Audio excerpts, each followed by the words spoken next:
غير ديمقراطيين، هاي صعب تخيلها. وبالتالي بدنا نميز بين النخبة المؤسسة وبين النخبة التي تعيش في نظام يعيد إنتاج نفسه لأنه أصبحت قواعده مجمع عليها. ومن هنا فإذا أردنا تأسيس نظام ديمقراطي في الوطن العربي بعد إرث الاستبداد الطويل، وهو إرث طويل ومشوه للثقافة، ولم يترك وراءه ثقافة ديمقراطية في المجتمع العربي. دعكم من الحديث عن الحريات، أنا أسمع كثير من الحديث عن الحريات في المغرب وغيره. كثير من حالات الاستبداد نفست النقاش عن الحرية السياسية في النقاش عن الحريات الشخصية.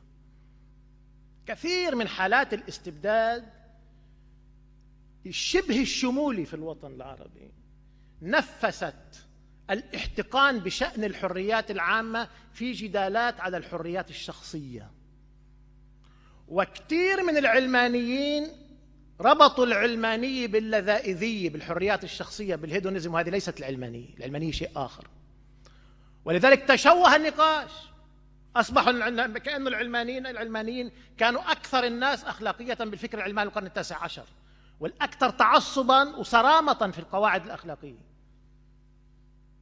إنه ينقلب النقاش عندنا إلى نقاش حريات شخصية ولذائذية، وإنه هاي الإباحية وهذا الانحلال، هذا ناجم عن ثقافة الاستبداد الذي سمح فقط بهذا النوع من النقاش، مثل ما سمح فقط بالتنظيم السياسي اللي له أسس أهلية، سواء كانت عشائرية أو دينية أو طائفية أو إلى آخره.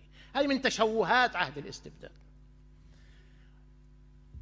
النخبة التي ستحكم بغض النظر كانت تيار ديني ولا تيار قومي ولا تيار ليبرالي والى آخره، من ناحية ثقافتها السياسية تتحمل مسؤولية كبرى في المرحلة القادمة، بغض النظر عن كل النقاشات. أنا بعتقد هذه يجب أن تكون نقطة الانطلاق، وليس أن تكون نقطة الانطلاق التهم المتبادلة الموروثة من عهد الاستبداد والاستقطابات الموروثة من عهد الاستبداد، وإنما فهم الجميع لمسؤولية بناء نظام ديمقراطي وماذا تتطلب، وفهم النخبة السياسية التي ستؤسس أنه تتحمل مسؤولية تاريخية كبرى، ليس في التنافس الحزبي مع هذا. وهي نخبة مؤسسة، ما حدش فطنان.